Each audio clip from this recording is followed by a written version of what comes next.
Umalma ang ilang mga senador sa taas budget para sa ayuda ng mga mahihirap na pasyente at maging ang farm-to-market road sa susunod na taon.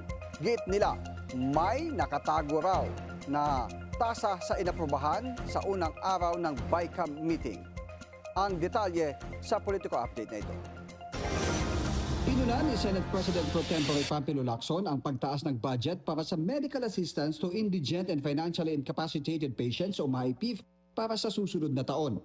Ang MAIPIF ay programa ng gobyerno para magbigay ng financial assistance sa mga kwalipikadong pasyente para sa kanilang medical expenses. Sabi ni Lacson, nagagamit ang MAIPIF para sa political patronage dahil napapayagan sa ilalim nito ang mga guarantee letter mula sa mga politiko.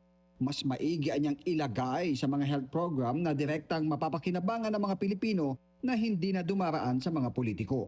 Sang-ayon dito si Senator Amy Marcos. Ako kasi radical arm ako, ayoko na ng GL. Tigilan na yung guarantee letter. Karapatan ng Pilipino na magpagamot at hindi kailangan manikluhod sa sinong mga politiko. Si Senator J.V. Ejercito na hindi nakadalo sa BICAM meeting dahil nasa ospital, naghayag rin ng kanyang pagtutol sa dagdag budget ng MAIFIP.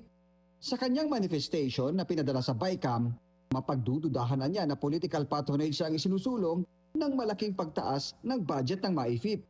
Hinimok niya ang mga kapwa-miyembro sa BICAM na gusto lang din nilang itaas ang budget sa health, ilagay na lang ito sa PhilHealth para direktang mapakikinabangan na hindi namamalimos pa sa mga politiko.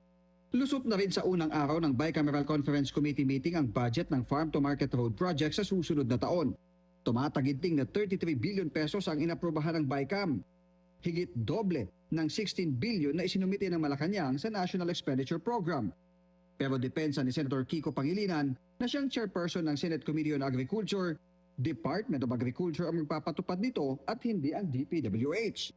We request the DA to have a dashboard, digital dashboard, wherein the list of the annex of farm-to-market road projects with coordinates will be uploaded on the online dashboard so that there is transparency. Pero banta ni Senator Ping, hindi niya pipirmahan ang BICAM report hanggat hindi na itatama ang mga insertion sa budget ng mga nasabing ahensya. Kaya si Senate President Tito Soto nagpatawag ng emergency meeting sa Senado nitong linggo bago magsimula ang BICAM para malaman ang dahilan.